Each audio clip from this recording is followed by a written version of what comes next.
ሌላ ማንም አጋር የለው የለው። በጣም ጥሩ። ስለዚህ የሥላሴ አማኝ አይደለሽም። አብ ነው አንድ አምላክ። የሥላሴ አማኝ ነኝ። ታዲያ ሥላሴ እኮ አጠፋ የጥቅስ ምክንያቱም አብ ያንተ ድምፅ አይሰማም። አብ ብቸኛ አምላክ ነው ብለህ የተሰማኝ አይደለም። ታዲያ ምን አለ? አስረዳህ እችላለሁ። ወልድና መንፈስ በአብ በወልድ በመንፈስ ቅዱስም በሥላሴ አምናለሁኝ። ግን ሶስት አምላክ ናቸው ማለት አይደለም። ኢየሱስ ክርስቶስ ለብቻው የተለየ አምላክ ነው። አብ ደግሞ ለብቻው የተለየ አምላክ ነው ማለት አይደለም። አብ ራሱ ወልድ ነው፣ ወልድ ራሱ አብ ነው። ያ ማለት አሁን እሷን የጠየካት ጥያቄ ቁጥር 17 ላይ ማለት ነው። የጠየካትን ጥያቄ ዮሐንስ ወንጌል ቁጥር 17 ነው የጠየካት ጥያቄ ከ17 በፊት ይሰማሻል። ከኔ ጋር እንድታወሪ ነው፣ ብቻሽን አይደለም። ስለዚህ እኛ የምናምነው አብ ወልድ መንፈስ ቅዱስ ብለን ነው አልሽ። አብ ወልድ መንፈስ ቅዱስ አንድ አምላክ ነው የሚል ጥቅስ አለ መጽሐፍ ቅዱስ ላይ። ኢየሱስ ክርስቶስ በሚሄድበት ሰዓት ማለት ነው በአብ በወልድ መንፈስ ቅዱስም እያጠመቃቸዋቸው ደቀ መዛሙርት ያድርጓቸው ብሎ አዟል። እዛ ጥቅስ ላይ አንድ አምላክ ናቸው የሚላለው ወይ ነው ጥያቄ? አይ ኖ የለም፣ አንድ አምላክ ናቸው አይልም። ነገር ግን ኢየሱስ ክርስቶስ ስለዚህ አብ ወልድ መንፈስ ቅዱስ አንድ አምላክ የሚለው የለም። ስለዚህ አንድ አምላክ ብሎ መጽሐፍ ቅዱስ የሚጠራው ማንን ነው? እግዚአብሔርን። አብን ነው ወይንስ ወልድን ነው ወይንስ መንፈስ ቅዱስን? አንድ አምላክ ብሎ የሚጠራው አንድ አምላክ ብሎ የሚጠራው አብን ነው። ጎበዞች። ስለዚህ ከአብ ውጭ አንድ አምላክ የተባለ አለ መጽሐፍ ቅዱስ ላይ? የለም። እናመሰግናለን። እሱ ነው። እሺ ስለዚህ አብ ወልድ መንፈስ ቅዱስ አንድ አምላክ ብለው የሚሰክሷቸው ውሸት ነው። የለም መጽሐፍ ቅዱስ ላይ። አይ ማንም ስላለን ሳይሆን መጽሐፍ ቅዱስን ነው የምናምነው። በራሳችን አንበበን ነው እንጂ መጽሐፍ ቅዱስ ላይ አብ ወልድ መንፈስ ቅዱስ አንድ አምላክ የሚል የለም። አንቺም መንፈስ ቅዱስ በእግዚአብሔር ውስጥ የሚኖር የእግዚአብሔር መንፈስ ነው። ወልድ ደግሞ የእግዚአብሔር ልጅ ነው። ራሱ እግዚአብሔር ነው። ወልድ ራሱ እግዚአብሔር ነው። እሱን ደግሞ ከመጽሐፍ ቅዱስ አውጥቼ ያሳይሃለሁ። ይቅርም ከነቢያቶችም ሆነ ከክርስቶስም ጭምር ሁላቸውንም ሰብስቧቸውና አብ ወልድ መንፈስ ቅዱስ አንድ አምላክ ብሎ እያስተማረ የለም። ይሄ የክርስቲያኖች እምነት መጽሐፍ ቅዱስ ላይ የለም። እሱ ያንተ አለመረዳት ነው እንጂ መጽሐፍ ቅዱስ ነው ያስተማረን። እሱ እንደ መረዳት ነው፣ የራስህ አለመረዳት ነው። ይሄ እሱን ላሳየህ እችላለሁ። የኔ መረዳት ሳይሆን አንቺ ቅድም የተናገርሽ ንግግር ነው እኔ እየደገምኩት ያለሁት። ምክንያቱም መጽሐፉ ላይ አንድ አምላክ ናቸው የሚላለው የለም አልሽ። ከዚያ ብለን ያንተ መረዳት ነው ላይ ያንተ ምስክር ነው።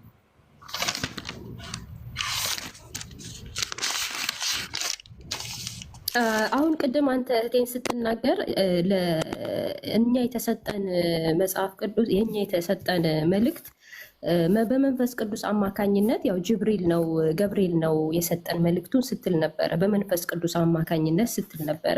ስለዚህ እግዚአብሔር መንፈስ ቅዱስ እንዳለው ታምናለህ አይደል እንዴ? እናንተ ራሱ ታምናላችሁ። መንፈስ ቅዱስ ማለት ማን ነው? መንፈስ ቅዱስ ማለት የእግዚአብሔር መንፈስ ማለት ነው። የእግዚአብሔር መንፈስ ሲባል ምን ለማለት ነው ትርጉም? የማናየው ነገር ግን መንፈስ የሆነ እኛ የማናየው መንፈስ ግን ቅዱስ የሆነ ሁለት አይነት መንፈስ አለ። እርኩስ መንፈስ አለ፣ ቅዱስ መንፈስ አለ። ቅዱስ መንፈስ ማለት የእግዚአብሔር መንፈስ ነው። እግዚአብሔር ስንት መንፈስ ነው ያለው? አንድ መንፈስ። 7 መናፍስቶች አሉት። በጣም በርካታ መናፍስቶች አሉት እንዴ? እሱማ መናፍስቶች ብዙ አይነት ነው ያሉት። መናፍስት እኮ ማለት ሁለት አይነት የእግዚአብሔር መንፈሶች ናቸው አይደል? እነዚያ ኖ ይኸውልህ፣ ሁለት አይነት መንፈስ አለ። የሰይጣን መንፈስ አለ፣ የእግዚአብሔር መንፈስ አለ። በጣም ጥሩ። አማልክቶችም የወደቁ አማልክቶች መናፍስት ነው የሚባሉት፣ ያልወደቁትም ደግሞ መናፍስት ነው የሚባሉት። ስለዚህ ቅዱስ መልአኮችም መናፍስት ነው የሚባሉት። ስለወደቁት ስለ ሰይጣናት ሳይሆን እያወራሁኝ ያለሁት ስለ እግዚአብሔር መንፈስ ነው። እግዚአብሔር ስንት መንፈስ ነው? አንድ። እርግጠኛ ነሽ? ጥቅስ ካወጣህ በኋላ ሌላ ትርጉም እንዳትሰጪ። አሁኑ ችግር የለውም አውጣ፣ ችግር የለውም። በጣም ጥሩ። አቡከር መጽሐፍ ቅዱስ ይዘዋል? አውሱ ሰላም አለይኩም። ዮሐንስ ራእይ ምዕራፍ 1 ቁጥር 4 ላይ አካባቢ ያውቃላት የእግዚአብሔር መናፍስቶች። ራእይ ስንት? ምዕራፍ 1 ቁጥር 4 አንድ ቁጥር 4 ትኩረቱን ዝውር አድርጋ ነብዩ መሐመድ ጎረቤት ይለን ታሻላችሁ። ውሸት አያጸድቅም እኮ ኃጢአት ነው። የብሉይ ኪዳኑ አምላክና የአዲስ ኪዳኑ አምላክ መጀመሪያ ራሱ አዳምጠንኛ አንዳንዴም ስጠን እድል ምናልባት ልታስተምረን ካለ ታስተምረን ወደ ቀጣዩ ነጥብ ትሄዳለች። ችግር የለውም። ያን ያዘዘው የብሉይ ኪዳኑ አምላክ ነው አልከኝ አይደለ? የብሉይ ኪዳኑ አምላክና የአዲስ ኪዳኑ አምላክ የተለያዩ አምላክ ናቸው ወይንስ አንድ ራሱ አምላክ ነው?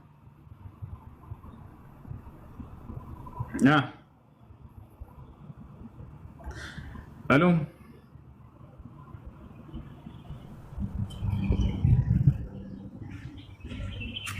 የብሉይ ኪዳኑ አምላክና የአዲስ ኪዳኑ አምላክ አንድ ናቸው ወይንስ የተለያዩ አምላኮች ናቸው? መልስ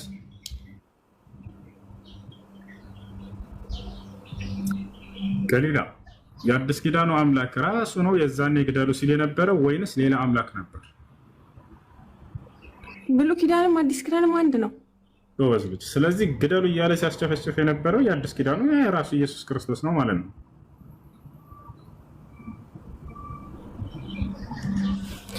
አይ ኢየሱስ ክርስቶስ ግደሉ ጨፍጭፎ አላለም።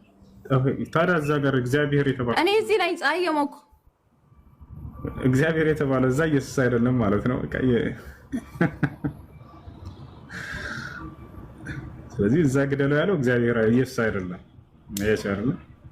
ስለዚህ ኢየሱስ የዛኔ አምላክ አልነበረም ማለት ነው።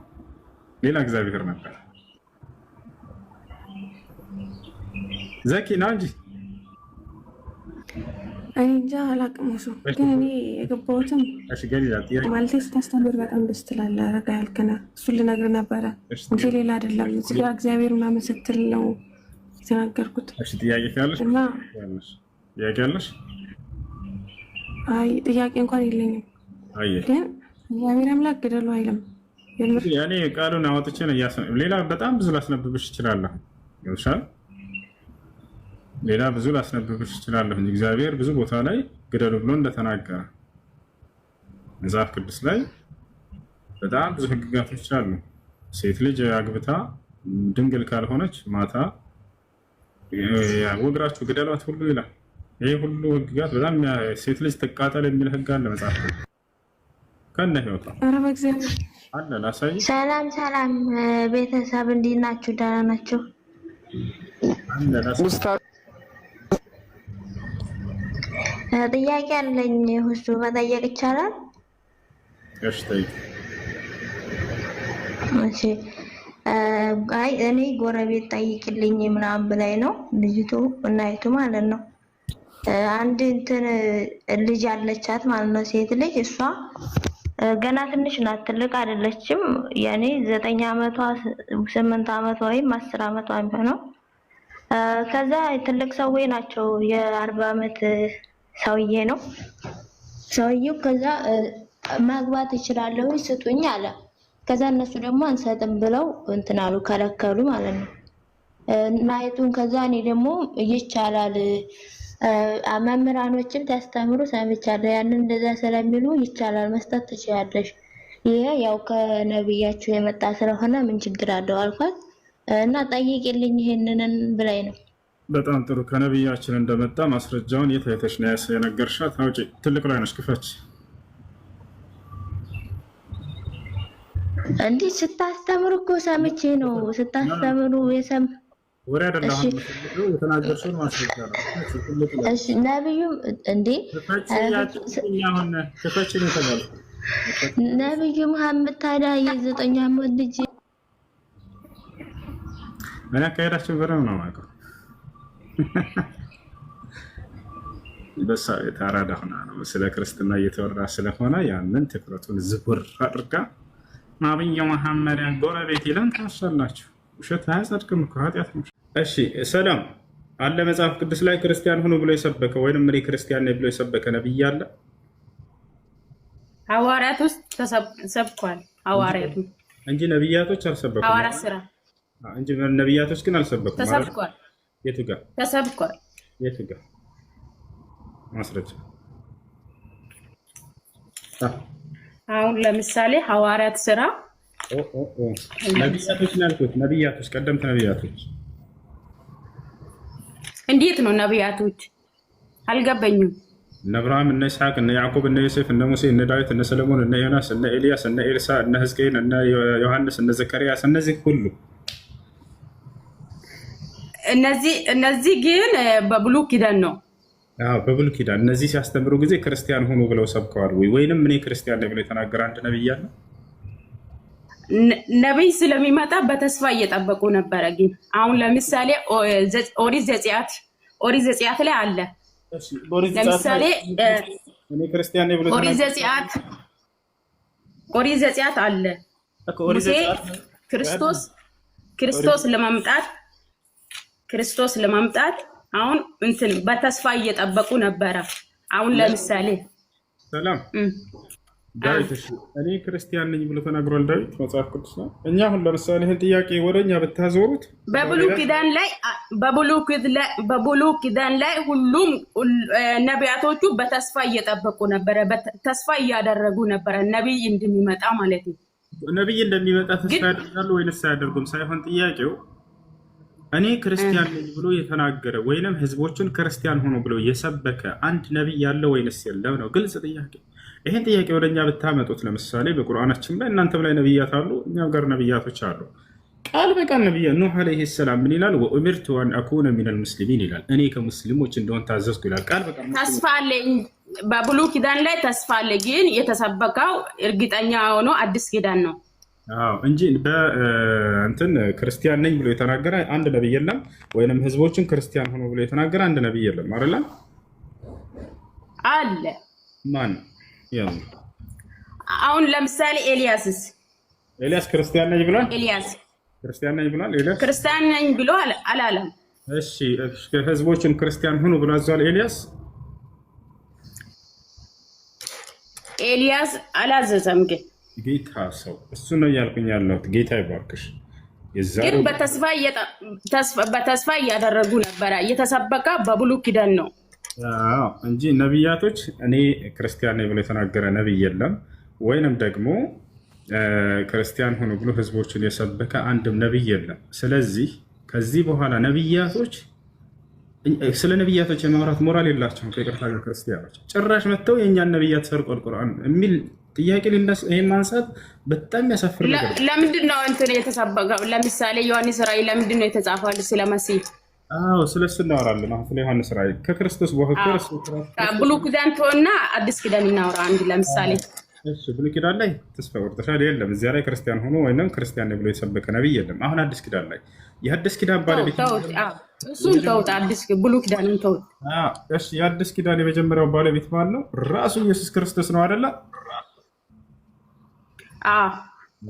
ኢየሱስ ክርስቶስ ለምሳሌ አሁን ለምሳሌ ሉቃስ ወንጌል ሉቃስ ነው መሰለኝ። እሺ አንድ ክርስቲያን ማን ነው? ኢየሱስ ክርስቶስ አንድ ቦታ ላይ ህዝቦቹን ክርስቲያን ሆኖ ወይንም እኔ ክርስቲያን ነኝ ብሎ እሱ ሰብኳል። አሁን ወደ እሱ እንሂድ። በቃ ክርስቶስ ነው የሰበከው። አሁን ለምሳሌ ክርስቶስ ክርስቲያን ሆኖ ብሏል ወይ? ኢየሱስ ክርስቶስ ወደ ምድር ሲመጣ መጀመሪያ መስጊድ ነው የሚገባው ብሏል። ነው ጥያቄ ምንድን ነው ብትል ቅድም እያወረክ በነበርክበት ነገር ላይ ወደኋላ ወስጄ ነው ጠይቄ ስለ ነብዩላህ ኢሳ ወይም ስለ ኢየሱስ ክርስቶስ እያወረክ ነበረ። ስታወራ እንደ ብለሃል ነብዩላህ ኢሳን ወይም ኢየሱስ ክርስቶስን ፈጣሪ ወደ ምድር እንደላከ እናምናለን፣ ሁሉም ያምናል። ነገር ግን ግብፃውያን ሊገሉትና ሊያጠፉት በፈለጉ ጊዜ እኔ አድንሃለሁ ብሎ አላህ ወደ ሰማይ ነጠቀ ባልኮ ነገር ላይ እንዴት ነጠቀው? አንድ ሁለተኛ ነገር ደግሞ በእስልምና አሁን ካፍር ይላሉ ትላላችሁ። ካፍር ማለት ክርስቲያን ነው ወይም ማለትም አግባብ ባለው ነገር እንድታስረዳኝ ነው እንጂ ጭቅጭቅ አልፈልግም። እና ካፍር ማለት የምትሉት ለክርስቲያኖች ነው ወይም ፈጣሪን ለማያውቁት? ሁለተኛ ጥያቄ ነው። ሶስተኛ ጥያቄ የሚሆነው ኢየሱስ ክርስቶስ ወደ ምድር ሲመጣ መጀመሪያ መስጊድ ነው የሚገባው ብሏል። መጀመሪያ መስጊድ ነው የሚገባው ብለሃል። ወዴት እንደሚገባ መቼም አውቃ ነው የተናገርከውና ኦኬ ኢየሱስ ክርስቶስ ማምጣቱን አምናቸዋል፣ ዳግም እንደሚመጣም አምናቸዋል፣ መጀመሪያ ማምጣቱንም አምናቸዋል፣ ድጋሚ እንደሚመጣም አምናቸዋል። ኦኬ ግን እንደሞተ እንደተሰቀለ እንደተቀበረ አታምኑበትም። እንዴት ታዲያ ወደ መስጊድ ይገባል? ሌላ ደግሞ ማቴዎስ ወንጌል ላይ ወይም ዮሐንስ ወንጌል ላይ ይላል እውነትም መንገድም ህይወትም እኔ ነኝ ከኔ በቀር ህይወት የለም ይላል። ስለዚህ ይሄንን እንድታብራራ ከይቅርታ ጋር ሌላ ጥያቄም አለኝ እንድታብራራ፣ እሱን ጨርሰ በኋላ እጨምርላለሁ። እኔ ብዙ ሰው ብዙ ደቂቃ ካወራ ነገሮች ስለሚጠፉብኝ። እሺ የመጀመሪያው ምንድነው? አመሰግናለሁ። እሺ እኔም አመሰግናለሁ። የመጀመሪያው መሲሁ ዒሳ አለይሂ ሰላምን አላህ አንስቶታል። እንዴት ነው ያነሳው? እንግዲህ አምላክ አላህ ሱብሓነሁ ወተዓላ እርሱን ለመግደል ባሰቡና ባሴሩ ጊዜ ቀድሞ ነገረው እያሴሩበት እንደሆነ አላህ በቁርአን ላይ ሲናገር ወመከሩ አለ። ወመከረ አላህ እርሱን ለመግደልና ለመስቀል ተንኮልና ሴራን ጠነሰሱበት አለ። በቃ እኔም ያን ተንኮልና ሴራቸውን አከሸፍኩባቸው አለ። ወላሁ ኸይሩል ማኪሪን አላህ ሱብሓነሁ ወተዓላ የተንኮለኞችን ተንኮል የሚያከሽፍ የሆነ አምላክ ነውና እያለ ራሱ ይነግረናል። ለእርሱ ብቻ አይደለም ይሄን ያደረገው፣ ቀደምቶችን ሊገሏቸው ብለው ያዳነባቸው መንገድ እንዳለ ተናግሯል። የሷሊህ ዓለይሂ ሰላምን ወመከሩ መክረን ወመከርና መክረን ወሁም ላ የሽዑሩን ይላል ቃል በቃል።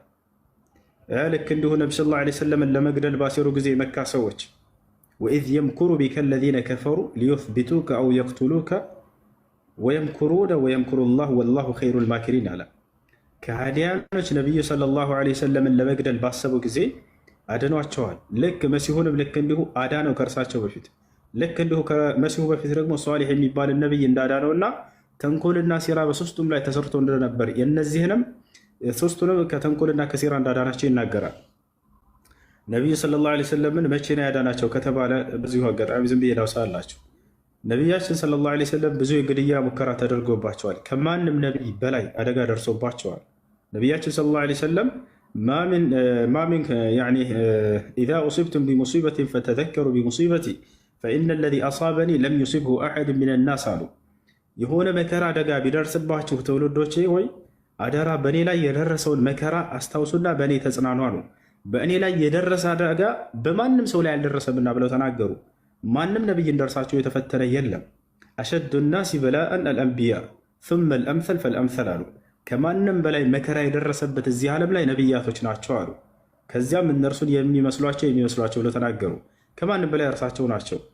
ነቢያችን ሰለላሁ ዓለይሂ ወሰለም የግድያ ሙከራ የተደረገባቸው መቼ ነበር? በመካ ምድር ላይ ያሉ ወደ መዲና ስደት ሊያደርጉ ጊዜ መካ ላይ ያሉ ብዙ የግድያ ሙከራ አደረጉ፣ አልተሳካላቸውም።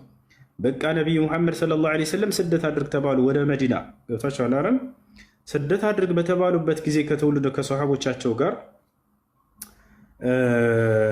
ነገ እንደሚሳደዱ ታወቀ፣ ተሰማ። መካ ምድር ላይ ሙሐመድ ሳይሳደድ በፊት ያለንን እድል እንጠቀማሉ። የመካ ካህዲያኖች ምንድነው እድሉ? በቃ ነገ ሳይሄድ በፊት ገድለን እዚሁ ማሳደር አለብን አሉ።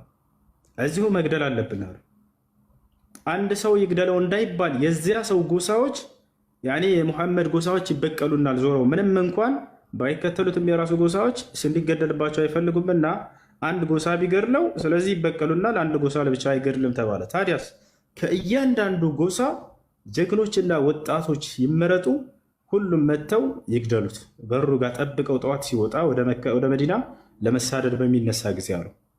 የዛኔ ማን የገደለው ሲባል ከሁሉም ጎሳ ስለሆነ ማንኛውንም መበቀል አይችሉም የእርሱ ጎሶች። በዚህ ተስማሙሽ ተባለ። ከእያንዳንዱ ጎሳ ጀግኖች ተመረጡ፣ ጠንካሮች ተመረጡ። እንዳለ የነቢይ ሰለላሁ ዓለይሂ ወሰለምን ቤት ከበቡት፣ ቤታቸውን ከበቡት። ያ ጀማዓ ነቢያችን ሰለላሁ ዓለይሂ ወሰለም ቀጥታ ሲወጡ እነሱ ሊያገኟቸው ነው። ታዲያ አላህ እንዴት አዳናቸው? አላህ ስብሐነሁ ወተዓላ እንዴት አዳናቸው ከተባለ በሱራ ያሲን ላይ ይገልጻል። ይዛቸዋል። አላህ ስብሐነ ወተዓላ እንዴት አዳናቸው? ልክ ነቢያችን ሰለላሁ ዐለይሂ ወሰለም ከቤታቸው ሲወጡ ቀጥታ ዝም ብለህ ውጣ አንተን እንዳያዩ አደርጋለሁኝ አለ። እያዩ እንዳያዩ ያደረጋቸው። በቃ እሳቸው ፍጡር አልነበሩም ማለት ነው። መሐመድ ፍጡር አልነበረም። እንደኔ እንዳንተ ሰው አልነበረም። አለመበስበስ የአምላክነት ባህሪ አይደለም። ስጋቸው አይበሰብስም ስንል ፍጡር አይደለም እያልን አይደለም። አብሽሪ እና እንደ ሰው ከሆነ ኦኬ የሐዋርያት ሥራ ምዕራፍ 13 ቁጥር 34 ነው። አንብቢ።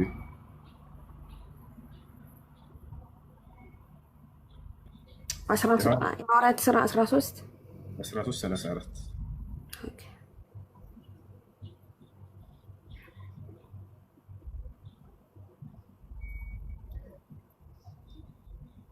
ምን ይላል? ያወጣሁት ነው። ታከስ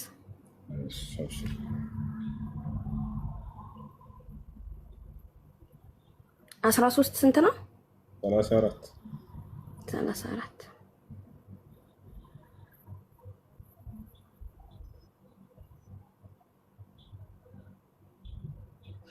ኦኬ ከ33 ጀምሮ አነባዋለሁ። ይህም ተስፋ እግዚአብሔር በሁለተኛው መዝሙር ደግሞ አንተ ልጄ ነህ እኔ ዛሬ ወለድኩ ተብሎ አንተ ልጄ ነህ እኔ ዛሬ ወለድኩ ተብሎ እንደተጻፈ ኢየሱስም አስነስቶት ለእኛ ለልጆቹም ፈጽሞልናል። እንደገናም ወደ መበስበስ እንዳይመለስ ከሙታን አስነሳው፣ እንዲህ የታመነውን የዳዊት ቅዱስ ተስፋ እሰጣችኋለሁ ብለዋልና ዳግምን በሌላ ተስፋ ቅዱሳን መበስበስን ያይ ዘንድ አትሰጠውም ይላል። እንደገና ወደ መበስበስ እንዳይመለስ አስነሳው። ማንም? ኢየሱስ ክርስቶስን። ማን ያስነሳው? እግዚአብሔር አምላኩ አስነሳው። ወደ መበስበስ እንዳይመለስ። ባያስነሳው በስብሶ የሚቀር ስጋ ነበር።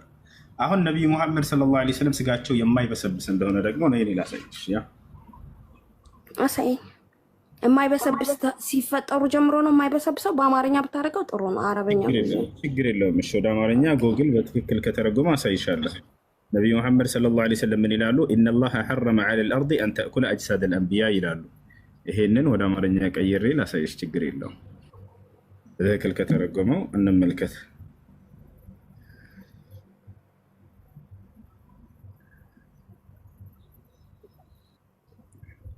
ኢነላሃ ሐረመ ዐለል አርዲ አን ተእኩለ አጅሳደል አንቢያ፣ አላህ የነቢያትን ሰውነት አፈር እንዳትበላ እርም አድርጎባታል ይላል።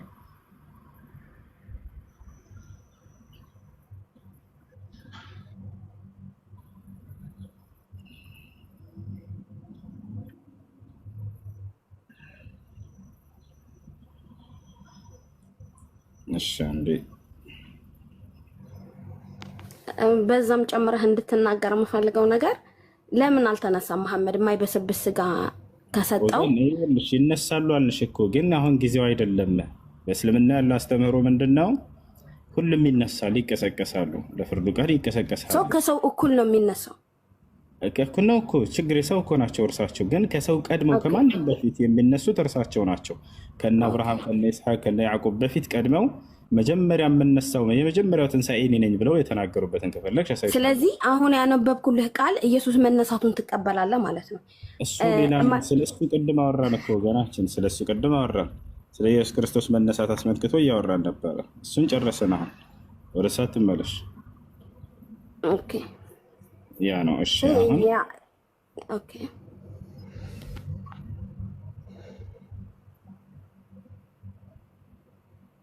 ያው እና አማርኛው መጽሐፍ ቅዱስ ላይ አማርኛው እንግዲህ አላህ የሚለውን እግዚአብሔር ብሎ ነው የሚተረጉመው። ያው ተመልከች ጎግል ማለት ነው። እግዚአብሔር በምድር የነብያትን ስጋ እንዳትበላ ከልክሏታል ይላል። አይሽው። ስለዚህ አምላክ አላህ Subhanahu Wa Ta'ala በምድር ላይ መሐመድ ብቻ አይደለም ነብይ የነበረው፣ ሌላውም ተርጉም አልኩኝ እኮ ሌላውም ትራንዚት ነብያቶችን ስጋ አትበላም ምድር። እንደ እስልምና ነብያትን አምላክ አክብሯቸዋል። ስለዚህ አብርሃም አልተበላም ማለት ነው። ሁሉም ነብያት ስጋቸው አይበላም እንደ እስልምና። ታዲያ ከሌሎቹ ነቢያት በምን ይለያል መሐመድ? እኔ አብርሃም ካልተበላ የሙሴ ካልተበላ ሌሎች እግዚአብሔርን ያገለግሉ ነቢያትን ስጋቸው ካልተበላ ምድርን እንዳትበላ ከከለከለ የመሐመድን ብቻ የከለከለው ነገር አይደለም ማለት ነው። ሁላቸው ነቢያት እንደኛ አስተምህሮ የነቢያትን ሰውነት አፈር አትበላም። ይሄ የመለኮትነት መገለጫ አይደለም። ሰው ከሌሎቹም እኩል ነው ማለት ነው። መሐመድ ከአብርሃምም ብላችሁ የምትቀበሉት ከይስሐቅም ብትቀበሉት መሐመድ የተለየ ነገር የለውም ማለት ነው። ለእናንተ የተለየ የመጨረሻ ነብይ ነው እንደምትሉት የተለየ ነገር የለውም። እሺ አዳምጪ። አሁን እዚህ ጋር ስጋቸው በመበላት ደረጃ የሁሉም ነብያት ክብር እኩል ነው። አምላክ አላህ ሱብሓነሁ ወተዓላ የሁሉንም ነብያት ስጋ አፈር እንድትበላ አላደረገም። ገብቶሻል አይደለ? ነገር ግን እዚህ ቦታ ላይ ነብዩ መሐመድ ሰለላሁ ዐለይሂ ወሰለም የሚበልጡት በምንድን ነው ከተባለ እርሳቸው ለዓለም የተላኩ ነብይ ናቸው። ሌሎቹ ነብያት ለወገኖቻቸው ለህዝቦቻቸው ነበር ሲላኩ የነበረው። ነብዩ ሰለላሁ ዐለይሂ ወሰለም ይህን ሐዲስ ላይ ተናግረዋል። አላህ ሱብሓነሁ ወተዓላ በቁርአን ላይ ተናግሮላቸዋል። ለምንድን ነው ቅዱስ ቁርአንን ማስተማር የፈለክ ጊዜ መጽሐፍ ቅዱሱን ዋቢ ያረክ ነው? እኔ ቅዱስ ቁርአንን ማስተማር ከፈለክ ቅዱስ ቁርአን ላይ ያለውን አንቀጽ ጠቅሰህ እንደ ረሱል ወይም እንደ ሙሴ ወይም ሙሳ ብለህ እንዳልከው ሙሴ ነው ያልከው አንተ ሙሳ እንደ ነቢ ኢሳ አለይሂ ሰላም ገልጸህ ለምን አላስተማርክም? ለምን መጽሐፍ ቅዱስን ተመረኮዝክ ዋቢ አደረክ ነው እኔ ጥያቄ። እሺ አሁን ልመልስልህ አዳምጥ። እኔ ቁርአንና ሐዲስን ሳስተምር በየትኛው መጽሐፍ ላይ አልመረኮዝም። ግን ክርስቲያን ሰው ገብቶ ሲጠይቅና መጽሐፉ ላይ ሲጠይቅ ጊዜ እዛኔ እንመልስለታለን። ምናልባት አላስተዋልክ ከሆነ እንጂ ገብተው ሲጠይቁ የነበሩ ልጆች ክርስቲያኖች ናቸው። ከየት ነው ማየት የፈለጉት? ከመጽሐፍ ቅዱስ ማየት ፈለጉ። በመጽሐፋችሁ ላይ ሙሐመድ የሚል ስም እንዳለ ላሳያቸው አልኳቸው። እሺ አሉ፣ አሳየኋቸው። ስለ ቁርአንና ስለ ሐዲስ ስለ ኢስላም ስናስተምር ጊዜ የማስተማሪያ ምንጮቻችን ቁርአንና ሐዲስ ናቸው። እነሱ በቂዎቻችን ናቸው፣ ለኛ ከበቂም በላይ ናቸው። እና ያንን የተናገርነው ክርስቲያኖች ገብተው ስለጠየቁ ነው። ክርስቲያኖች ያንን ነገር ማወቅ ስለፈልጉና ስለጠየቁ ነው። ይህን ይመስላል።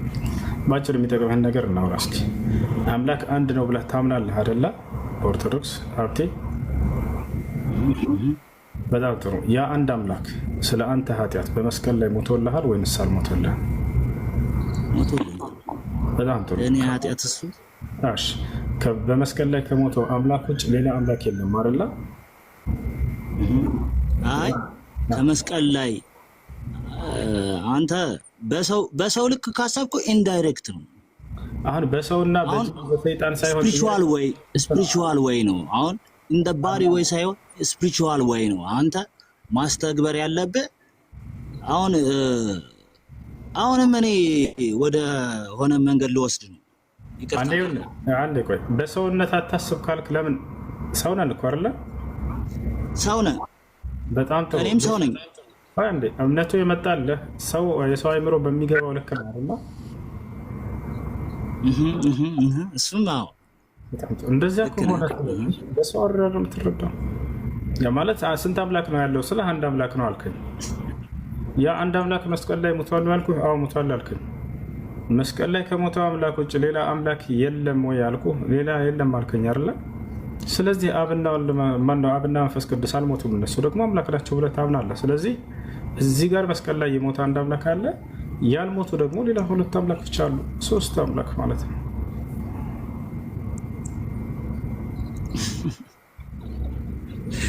ባይ ዘ ዌይ እኔ ይህንን ላስረዳህ እችላለሁ። ባይ ዘ ዌይ ይሄን እችላለሁ፣ አስረዳሃለሁ። ግን ደግሞ አንተ የምትረዳበት ልክ ማለት ነው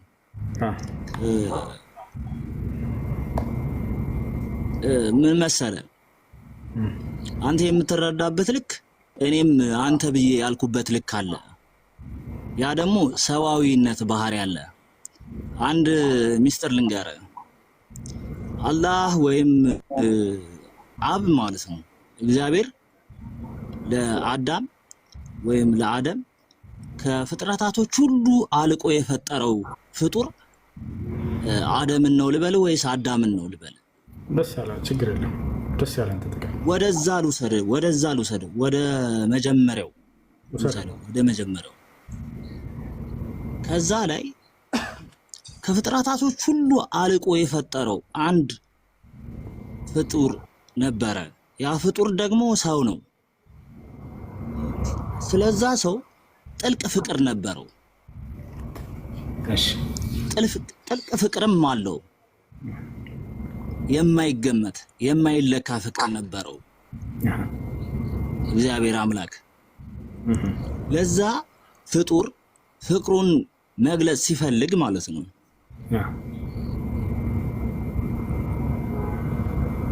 በባህሪና በሐምሳሉ ፈጠረው ነው የሚለው የኛ ሃይማኖት ወይም አስተምህሮ ማለት ነው። ዳዕዋ ሲል እንደዛ አድርጎ ፈጠረው። ከፈጠረውም በኋላ ብቻውን ሆነ። ከዛ ሔዋን ወይ ሐዋ ተፈጠረችለት። የሆነ ምናምን ተሳሳተ። የሆነ ኢንስትሩመንት አለ፣ ያንን እንዳለ እንለፈውና ለምን ተሳሳተ? ይሄ በጣም ትልቅ በእስልምናም በክርስትናም በጣም ትልቅ ጥያቄ ነው። ለምን ተሳሳተ? አዳም ወይም አደም የተሳሳተበት ምክንያት አለው። ያንን ምክንያት ደግሞ ከሰዎች የበለጠ አብ ወይም አላህ ያውቃል። እስኪ ያንን ልክ ንገረኝ። ከመሃል አንድ ጥያቄ ልጠይቅህና ለምንድን ነው የተሳሳተ አደም? ሞትን የሚያመጣበትን ነገር ለምን አደረገ? በሔዋን ይሁን በሐዋ ይሁን በሆነ ገለመል የሚሆን አይሁን። ስንት አምላክ ነው አንተ የምታመልከው? አንድ አምላክ ነው? ሶስት አምላክ የምታመልከው? እንዴ እሺ፣ በዛኛው በኩል ትመጣ ነው። እሺ፣ እኔ አንድ አምላክ ነው የማመልከው ልበል። ኢየሱስን ብቻ ነው የምታመልከው ወይንስ አብንም መንፈስ ቅዱስን ታመልካለህ? አንድ እግዚአብሔርን ነው አልኩ። ማለት ኢየሱስ ብቻውን አምላክ ነው ማለት ትችላለህ? ያለ አብና ያለ መንፈስ ቅዱስ ብቻውን አምላክ ነው ማለት ትችላለህ? አልልም። ስለዚህ ኢየሱስ ክርስቶስ ብቻውን አምላክ ነው ሊባል አይችልም። የግዴታ እነሱ መደመር አለባቸው አይደለ? ሁለቱም አብረው ያለ እሱ ደግሞ እነሱ ምንም ናቸው። ኦኬ፣ ያለ ኢየሱስ ክርስቶስ እነሱ አምላክ ሊባሉ አይችሉም አይደለ? አይችሉም። ኢየሱስ ክርስቶስም ያለ አብ፣ አብም ያለ ወልድ፣ ወልድም ያለ መንፈስ ቅዱስ ጥምረት የለውም። እነሱ ካልተጋገዙ ወይንም ካልተጣመሩ ብቻቸውን አንዱን ነጥለን አንዱን አምላክ ማለት አንችልም ማለት ነው። እነሱ ብለህ አበዛሃቸው ያልከው ደግሞ አንተ አብዝታቸዋል። እኔ እነሱ በሰውኛ ባህሪ፣ በሰውኛ ልክ፣ በሰውኛ አስተሳሰብ እነሱ ብለን አበዛናቸው ልበልሽ። እኔንም ልጨምርልህ። እነሱ ብለን አበዛናቸው። እኔ እነሱ ብዬ ካበዛኋቸው አንተ ደግሞ እነሱ ብለህ አበዛሃቸው የሚለውን አበዛኋቸው እነሱ ብለህ በቃ እንደዚህ እነሱ ምን እንደሆነ ታውቃለህ? የአምላክ ባህሪ በአምላክኛ እንጂ በሰው ባህሪ ማለት ነው ልኬታ የለውም። አላህ ሱብሃነሁ ወተዓላ ማለት ነው። አላህ ሱብሃነሁ ወተዓላ ያው እኔ የሪል ነው የምነግርህ። እሱን አይመሰልም፣ አይመስልም፣ አይወለድም ያላችሁበት አንድ ነገር ልንገርህ። እግዚአብሔር አብ ማለት ነው በድንግል ማርያም ስለተወለደና መወለዱን ስላወቃችሁ ነው እንደ ተቃውሞ አይወለድም አይወልድም ያላችሁ እንጂ ከዛ በፊት እኮ እናንተ እንዴ መርየምን ስንት ነው የቁርአን አያታችሁ ላይ ማለት ነው አያቱል ሱራ ስለ መርየም በደንብ አድርገህ አጢን ቅዱስ ቁርአን ላይ ማለት ነው። ስለ መርየም በደንብ እንትን አስፈልፍል። ኢቅራ ይላል ቁርአን ማለት ነው። ራሱ ኢቅራ ይላል እወቅ ይላል። ስለ መርየም በደንብ ካሰብክ የሴትነትን ወይም የእናትህነትህን ልክ እሷ ታስተገብርልሃለች ወይም ደግሞ ታመጣልሃለች። የሂሳቡን መንገድ እንደውም አንድ ትዝ ያለኝን ነገር ልንገርህ። እንደውም በአጋጣሚ ማለት ነው በእስልምና አላህ ሱብሃነሁ ወተዓላ 99 ስም አለው።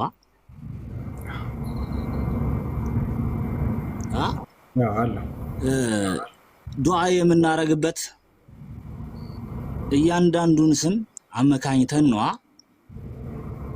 በምትፈልገው ስሙ በትለምነው ችግር የለውም። እሱ በምፈልገው ስሙ ረህመቱን ከፈለኩ ያ ረህመ ረሂም፣ እርዚቁን ከፈለኩ ያ ረዛቁ ብዬ ነው ዱዓ ማረጋ። በጣም ለብዙ ኦርቶዶክሳውያን ወይም ክርስቲያኖች ማለት ነው ድብቅ ነው፣ ግን ከእስልምና አንጻራዊ ስሌት ሲታሰብ ማለት ነው 99 ስም ብቻ አይደለም 100 ስም ነው ያለው። ቢስሚላህ እሱ ቆይ እስቲ ወንድሜ አዳምጠኝ። ስለ 90ና ስለ ምናምን አይደለም። አንተ አሁን ያንተ ጥያቄ የሱብሃነ ወተዓላ ምናምን እያልክ እኛን አሸቡድና አንተ ለመጣበት አንተ ክርስቲያን ነው። ያንተ ጥያቄ ምንድን ነው? አንዳንድ ጊዜ እሱ ምስኪን ነው። ወንድሞቼ አድሚኖች መማሩ እየገባችሁ ሰዎችን አስተናግዱ። እሱ ሰው ማቋም አይፈልግም እንዲጨርሳል። እንደዚህ አይነት ሰዎች ተራ ሰዎችን ፕሊዝ እኛን ገብተህ አንተ ወንድሜ ጥያቄ ልጠይቅ። ምንድን ነው ያንተ እምነትህ ምንድን ነው? ክርስቲያን አይደል እንዴ? ክርስቲያን ኮግ ያንተ ጥያቄ ምንድን ነው? ስለ መጠየቅ የምትፈልገው እቺ ወደዛ ሄዱ። ወደ ጥያቄ ሙስሊም እንደዚህ ነው 95 ነው ምናምን እሱ እናውቀዋለን፣ ችግር የለውም። አንተ አሁን ጥያቄ ለወንድማችን የምጠይቀው ምን አይነት ጥያቄ ነው? ወደ ጥያቄ ወደ ገደለው ሂድ እስቲ ወንድማችን። አቤት ሰላም ነው። እንዴት ናችሁ? አሎ ደህና ነሽ? እግዚአብሔር ይመስገን። ክርስቲያን ነሽ? ክርስቲያን ነኝ። ስንት አምላክ ነው የምታመልኪው? ስንት አምላክ ነው የምታመልኪው? አንድ አምላክ ነው የማመልከው። ያ አንድ አምላክ በመስቀል ላይ ተሰቅሎልሻል ስለ ኃጢአትሽ። አሁን እኔ የገባው ልጠይቅ ነው። ስለመለሽ አንተን ጥያቄ መጠያትችን ስለመለሽ ማለት ጥያቄ ልጠይቅ ነው የገባሁት። ስለመለሽስ ስንጠይቅ አንድ ጨርሽው ችግር የለም ትጠይቂያለሽ። እሺ ጥያቄ አብሽር ይፈቅድልሻለሁ። አንድ አምላክ ማመልከው እኔ የገባሁት ጥያቄ ልጠይቅ ነው እንጂ እናንተ አስገብታችሁን ልጠይቁኝ አይደለም። አንተ እዚህ ጋር እንትን ነህ፣ እኔ ደግሞ ገባሁኝ ጥያቄ ልጠይቅህ ነው። ትጠይቂያለሽ ችግር የለውም። መልሰሻል አይደለ? ስንት አምላክ ነው የምታመልኪው ስልሽ አንድ አምላክ አልሽ። ጎበዝ። እሱን ከመለ አንድ አምላክ ከበብይ እንትን ቃል ወይ ደግሞ ጥያቄ ልጠይቅ ጨርሳ በጭ ጨረስኩኝ ነው ልጨርስና ትጠይቂያለሽ። ችግር የለውም አለሁኝ አልወጣም ችግር የለውም። እሺ ጥያቄ ኧረ ጥያቄን ተቀበል። አንተ ሁልጊዜ እንደዚህ ታመልጣለህ ዝም ብለህ አንተ ወይ ታስወርዳላችሁ ወይ እንትን ትላለህ። አሁን የገባው ጥያቄ ልጠይቅ ነው። ጥያቄ መመለስ ትችላለህ? አትችልም? አልችልም። እኔ ግን ጠይቂ። አትችልም? ጠይቂ ጥያቄሽን። ያው ነው ጠይቂ። አብሽር መልካም ጠይቂ። አንደኛው ጥያቄ ማለት በእስልምና የሴት ልጅ ክብር ከሴት ማለት የሴቶች ክብር ምን ያክል ፐርሰንት ነው? ለምሳሌ ወንድ ልጅ ወደ ገነት ሲገባ ማለት እኔ በጣም የሚገርመኝ ጥያቄ ነው ማለት ነው። ወንድ ልጅ ወደ ገነት ሲገባ 72 ደናግል ሴቶችን እንትን ይባላል እና ሴት ግን ሰይጣን ነው የፈጠራት የሰይጣን ምትክ ናት ምናምን ትባላለች እና ይሄን እስኪ አብራራልኝ በቅንነት ማለት ነው። ሌላም ጥያቄዎች አሉ።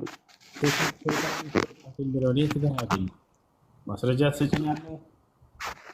ስንማ ቁርአንን አንብባ እኮ የት ጋር አንብብ? ማስረጃ አስቸኝ እኮ እንደዛ የሚል አለ። እኔ ቁርአንን አንብቤ አይደለም ግን እንደዛ የሚል አለ። የት ጋር ነው ያለሽ? እናንብበው ነው።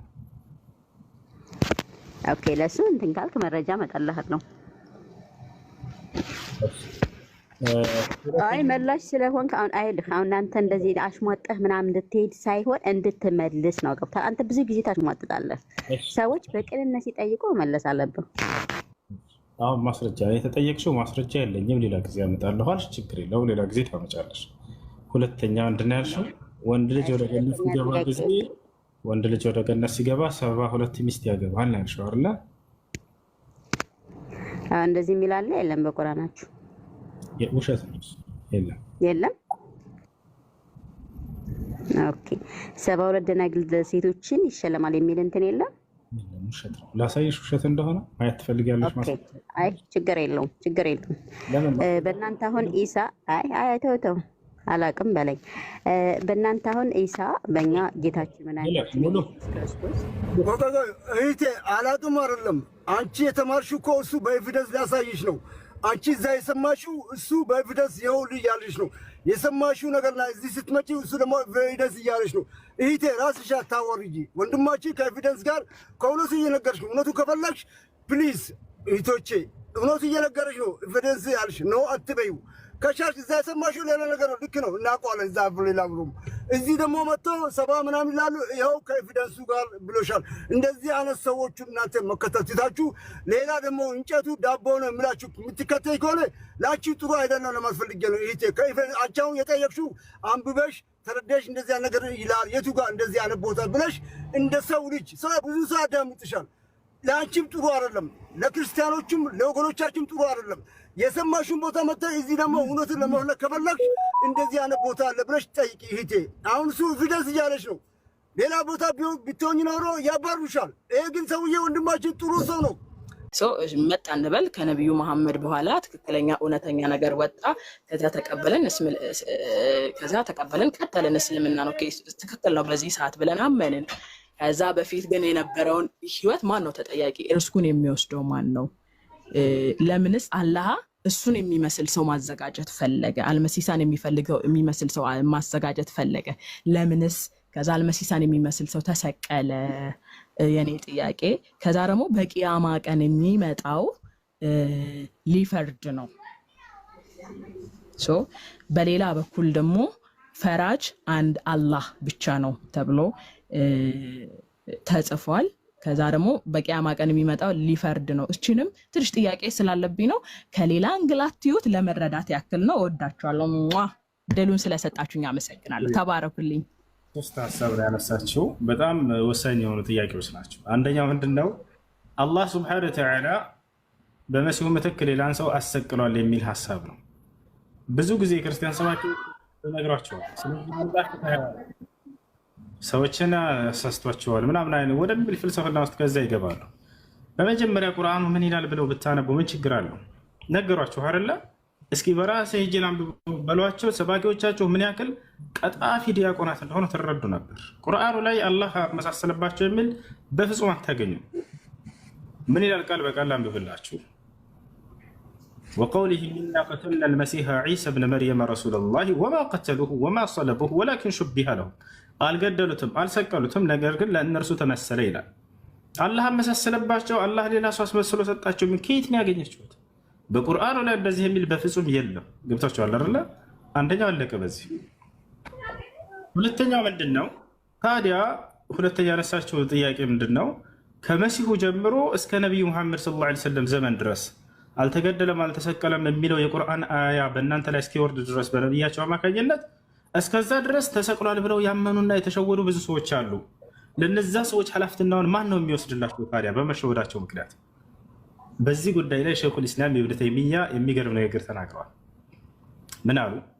አንድ ነብይ ተሰቅሏል አልተሰቀለም ብሎ አንድ ሰው በዚያ ጉዳይ ላይ ቢጭበረበር ተጠያቂ አይሆንም።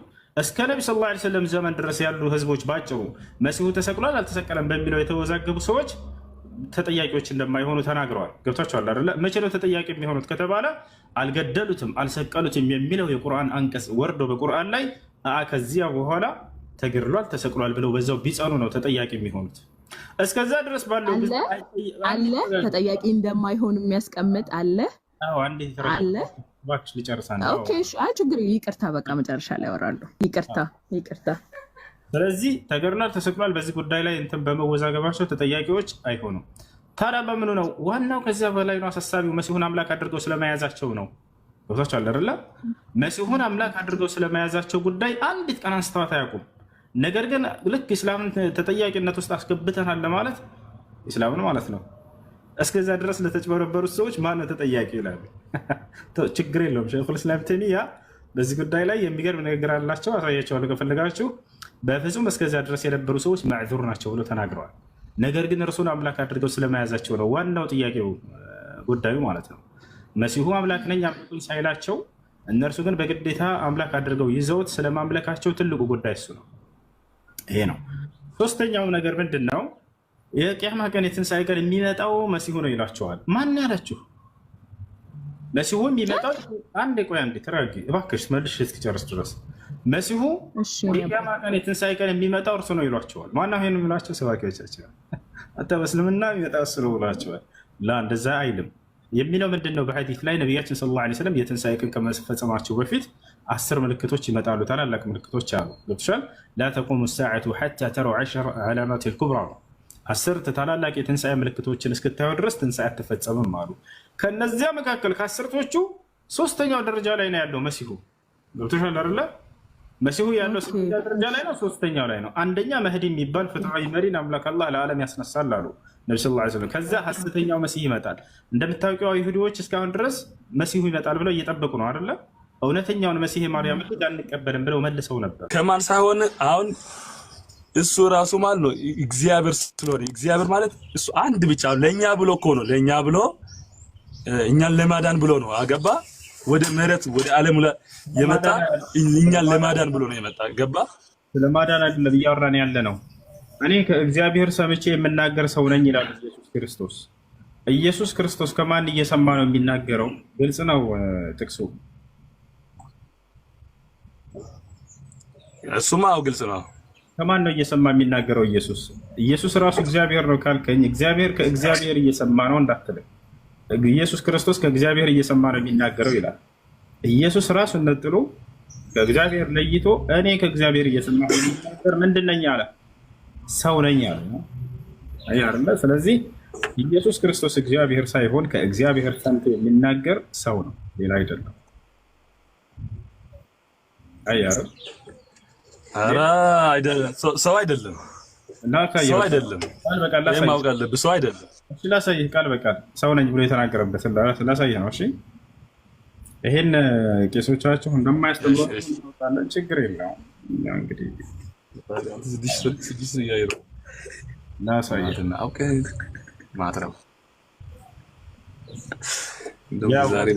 ዛሬ እንኳን ቪዲዮ ላይ ገባ ይታያል። ያው ነገር ግን አሁን ከእግዚአብሔር የሰማሁትን እውነት የነገርኳችሁን ሰው ልትገድሉ ትፈልጋላችሁ፣ አብርሃም እንዲህ አላደረገም ይላል። ስለዚህ ከእግዚአብሔር ሰምቼ የምናገር ሰው ነኝ ይላል ኢየሱስ ክርስቶስ። ያው ሰው ነኝ ብሎ ራሱን ገልጿል።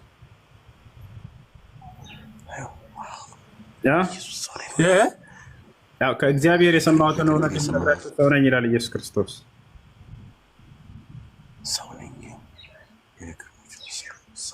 ሌላም ልጨምርልህ? ይብቃል። ሌላም ድገምልኝ። ልድገምልህ። ሌላም ኢየሱስ ክርስቶስ እኔ ሰው ነው ተብሎ የተገለጸበት በጣም በርካታ ቦታ አለ። እዚህ ቦታ ላይ እዚህ ላይ ደግሞ ምን ይላል? ያው አንድ እግዚአብሔር አለና ይላል። በእግዚአብሔርና ይሰማችኋል? አዳምጡ። አንድ እግዚአብሔር አለና በእግዚአብሔርና በሰው መካከል ያለው መካከለኛው ደግሞ አንድ አለ፣ እርሱም ሰው የሆነ ኢየሱስ ክርስቶስ ነው ይላል። ሰው ነው። ያው ሌላ ምን ጨምርልህ? አዎ ሌላ ምን ጨምር? ሌላ ምን ጨምር? የሐዋርያት ሥራ ምዕራፍ 2 ቁጥር 22 ያው አዳምጡ። የእስራኤል ሰዎች አዳምጡ ልጆች፣ የእስራኤል ሰዎች ሆይ ይህን ቃል ስሙ አለ። ራሳችሁ እንደምታውቁ የናዝሬቱ ኢየሱስ እግዚአብሔር በመካከላችሁ በእርሱ በኩል ባደረገው ተአምራት፣ በድንቆች ምልክቶች ከእግዚአብሔር ዘንድ የተገለጠ ከእግዚአብሔር ዘንድ ለእናንተ የተገለጠ ምን ነበር ይላል? ሰው ነበረ። ኢየሱስ ክርስቶስ ሰው ነው። በጣም በርካታ ቦታ ላይ ላሳይ ይችላል። አሁን ከዚህ በላይ ሰው መሆኑን አይተሃል።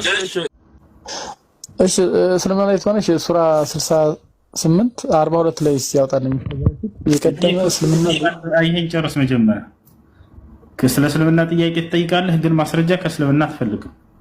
ልክ ነኝ አይደለ? ተሳስቻለሁ? እሺ ጥያቄ ግልጽ ነው። ለምሳሌ እኔ እስልምና ማን መሰረተው ታልከኝ መሐመድ ነው የመሰረተው ራሱ ፈለሰፈው ብዬ ነው የማምነውና አይምሮዬን ቢያንስ እንኳን እንድስተካከል አግዘኝ። በስ ከሆነ መሐመድ እስልምናን መስረተው የሚለውን ቃል አሳየን እስኪ። ያላ ክፈት። እሺ ቆይ አንዴ ግልጽ ነው ጥያቄና እንድታግዘኝ ነው ማለት እስልምናን መሐመድ ነው የመሰረተው ብለህና እንደሱ ለሚለው ማስረጃ ታይናለ። አይ ቆይ እሱ ስሜታዊ ሳትሆን ማለት ነው። ገብቷል? ታጠፈው እንኳን ማስረጃ እንደሱ አውጣና ሳይና ሁሉ ተናገርከው ነው ማስረጃ። እሺ አድምጠኛ ማዳመጥ ሳይሆን ክፈትና አስነብበን እኮ። እሺ አድምጤ ከማን በፊት ከሌለ እስልምና በሱ ጊዜ የተመሰረተ ነው። በቃ ከዛ በፊት ተረለ ከሆነ መሐመድ ነው የመሰረተ የሚል ቃል አሳየን። ችግር የለው። እስከዛ በፊት የት አለሽ እንዴ? ስለዚህ ዝም ብለህ በጨበጣ ነው የምታወራው? በጨበጣ አይደለም። ይሄ እኮ ግልጽ ነው እኮ በጣም ግልጽ ነው። ማስረጃ ግልጽ የሆነ ማስረጃ ሳይነሽ ሱራ 68 42 ላይ ያወጣልኛል። ክፈተው። እኔ የለኝም ከቻልክ አወጣልኝ። ትርፍ ስልክ የለኝም። መሐመድ ነው እስልምናን የመሰረተው የሚል ቃል አለ እዚያ ላይ። እኔው ችግር የለውም በጌታ ነው አደስ ሳንሄድ በፊት አለ ወይ? እኔው መልካም ችግር የለውም። ችግር የለውም ሳይሆን አለ ወይ ያልከው ቃል ማስረጃ ስትሰጥ ጊዜ ለተናገርከው ንግግር አለ ብለህ እየነገርከን ነውና፣ ስለዚህ ልሂድ እዛ ቦታ ላይ እንደዛ የሚል ቃል አለ ብናየው መልካም ነው። ምን ችግር አለ? ለማስተማር አይደል? እኔ እኮ ለማወቅ ነው የመጣሁት እንጂ ግዴታ ይሆናል አይደል? የሆነ ነገር እንትን ብዬ ለማውጣት አይደለም እኮ እንድታሳውቀኝ ነው ፈልገው እንጂ ሌላ ነገር አይደለም። ተንኮል ምናምን አይደለም። እሺ አዳብሽ የት ጋር ነው ያልከው? ላውጣለህ። ችግር የለውም። ሱራ 68 42 42 አይደል? የማይገናኝ ነው እኮ እሱ። አይ ዝም ብሎ እናውጣለን። እስኪ ጭራሽ ነው ከርዕሱ ጋር የማይገናኝ በዚህ አሁን ከመጀመሪያው ጥያቄ ጋር ጭራሽ ነው። በአራቱም ዳይሬክሽን የምናየው የሚገናኝ አይደለም። ርዕስ ለመቀየር ነው።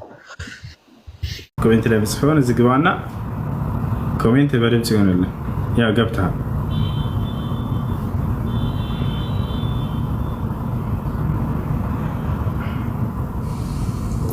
እንዴት ነህ? ደህና ነህ?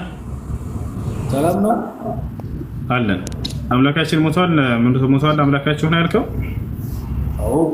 ማስረጃ ሳየና ትልቁ ላይ ነው። ክፈት ይባ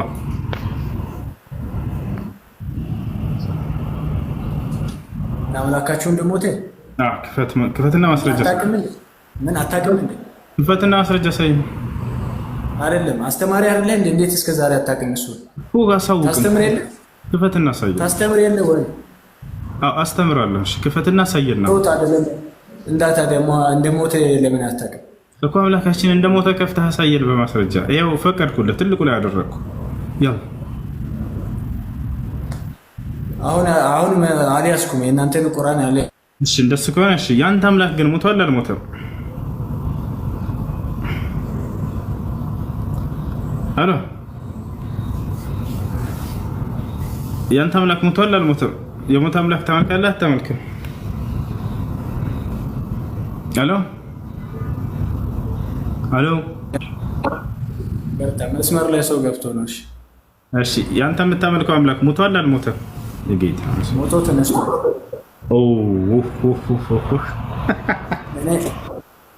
የሞተ አምላክ ነው የሚያመልከው። ግን እኛ ነው የሞተ አምላክ ነው የምታመልከው። አምላክህ ሞቷል አይደለ? ሞትን አሸንፎ የተነሳን ጌታ ነው የማመልከው። እሺ ሞትን አሸንፎ ተነስቷል የሚል ጥቅስ አሳየን መጽሐፍ ቅዱስ ላይ እና ክፈታ ነው ትልቁ ላይ አድርገህ አይወር ስለማከፍት በኋላ አድርገህ ይሻላል። አምላክህ ኢየሱስ ክርስቶስ አምላኩ ነው ያስነሳው ወይንስ በራሱ ነው የተነሳው? ናንጃ ትውጣ። አሎ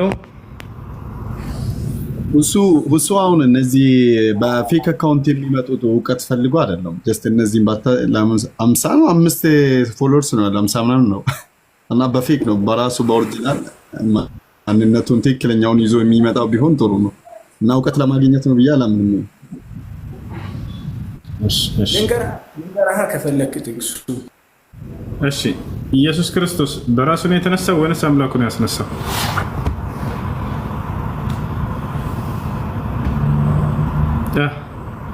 ስለ ስላሴ ታውቃለህ ወይስ ስለ ስላሴ ታውቃለህ?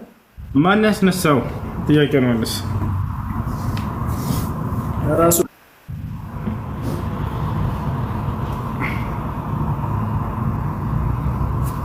ማን ያስነሳው?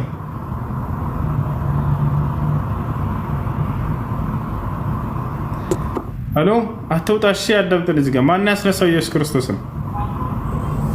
ራሱ ነው የተነሳው። መለኮት ነው፣ አምላክ ነው። እሺ ራሱ ነው የተነሳው የሚለውን አሳየን ጥቅስ መጽሐፍ ቅዱስ ላይ የት ጋር ነው ያለው? አትውጣ እንጂ። ሄሎ በጌታ ሰው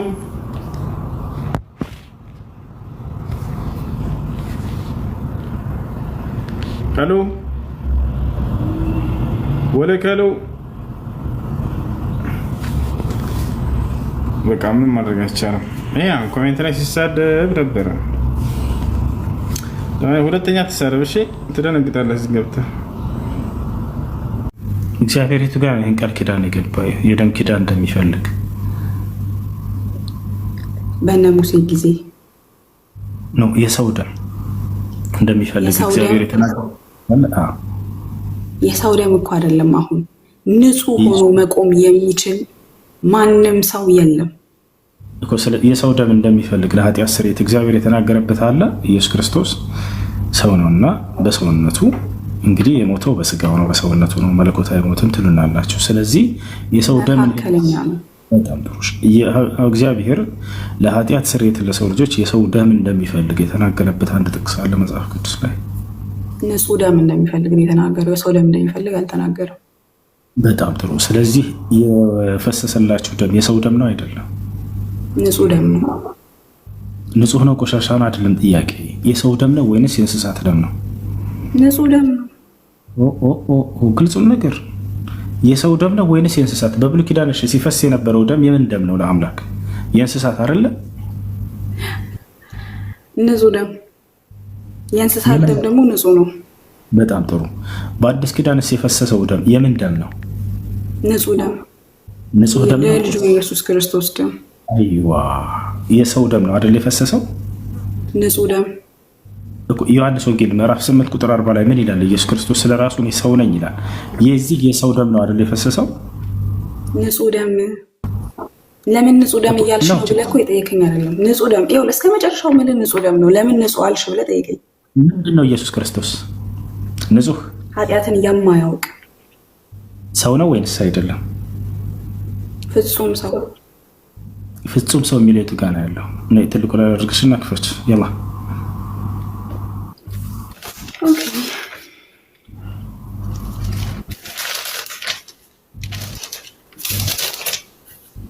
ልብ በይ። ፍጹም ሰው የሚል ቃል ነው የምፈልገው። እሺ አንተ ከቃሉ ጋር ከሆነ ችግር የለውም። ችግርህ የሚል በስነ ስርዓት አውሪ ብዬ ከቅድም ጀምሬ እንትን እያልኩሽ ነው። ችግርህ ምናምን አትበይ። ጥያቄ ተናገርሽ አይደለ? ቃል በቃል አትፍታብኝ። ቃላቱን ቃል በቃል አትፍታብኝ። ቃል በቃል እንደዚያ ነው። ገብቶሻል አይደለ? ፍጹም ሰው ነው አልሽኝ አይደል? ፍጹም ሰው የሚል ቃል አለው ያልኩሽ አለ አልሽኝ። ልክ ማስረጃዎች ስትባይ ችግርህ ምናምን ታያለሽ። እንደሱ ጥሩ አይደለም። እሺ በስነ ስርዓት እያወራነሽ ነው። በስነ ስርዓት አውሪ። እሺ ፍጹም ሰው ነው የሚለው የኢየሱስ ክርስቶስን አሳይና። እንደዛ ከሆነማ ከመጀመሪያው ነው የምጀምርልህ። ፍጹም ሰው የሚለው የቱ ጋር ነው ያለው? እኔ እኮ ያልኩት አንተ ቃል በቃል ነው የምትፈልገው። እኔ ቃል በቃል ነው የምፈልገው። ያው ቃል በቃል ኦኬ።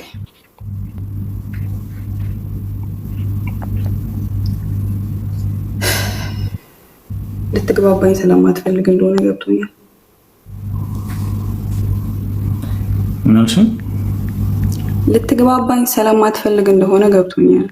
ኧረ እራሴ እወርዳለሁ ንቃላት ትላለች። ለማንኛውም ጌታ ኢየሱስ ይወዳቸዋል። ደህና ሁኑ። እኛ በጣም እንወደዋለን፣ አንቺ ግን አይወድሽም። ማስረጃ ረስተሽ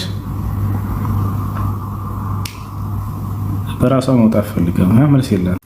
አንተ ቅድም ምን ብለህን ነበር? አሁን ይሁን ያልኩህ ለምንድን ነው?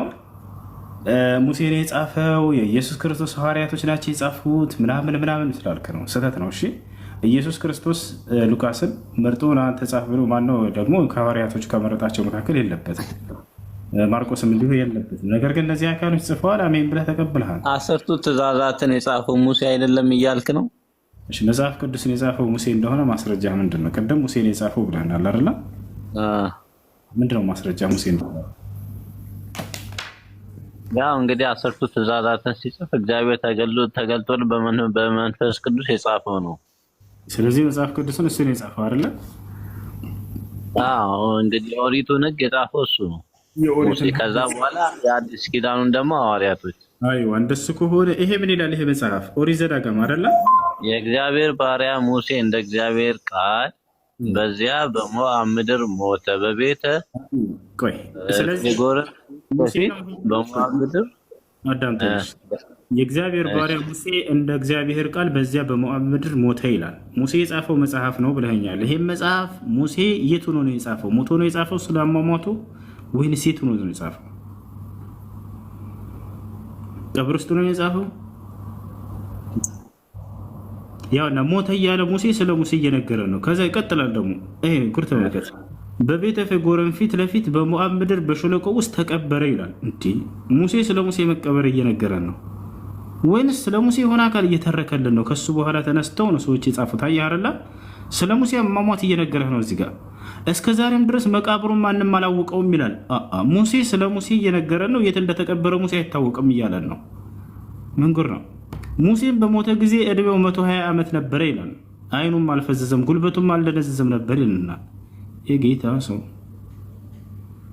አየህ አይደለ? ስለዚህ ሙሴ ነው የጻፈው የሚሏችሁ ውሸት የሆነው አይሁዶች መጥተው ተነስተው ከሙሴ በኋላ ጽፈው የአምላክ ቃል ነው ብለው ሸወዳቸው። ለዚህ ነው አምላካችን አላህ يحرفون الكلمة عن مواضعه ብሎ ይነግራቸው። ቃሌንም ከቦታው ቀይረዋል፣ ጨምረዋል፣ ቀንሰዋል፣ ሰርዘዋል፣ ደልዘዋል ብሎ የማይሰረዝ የማይቀየረውን ቃሉን አምላክ አላህ ሱብሓነሁ ወተዓላ ቁርአንን አውርዶ እውነታን ሁሉ ነገራቸው። ግን እናንተ ይሄንን አናነብም አንቀበልም አላቸው።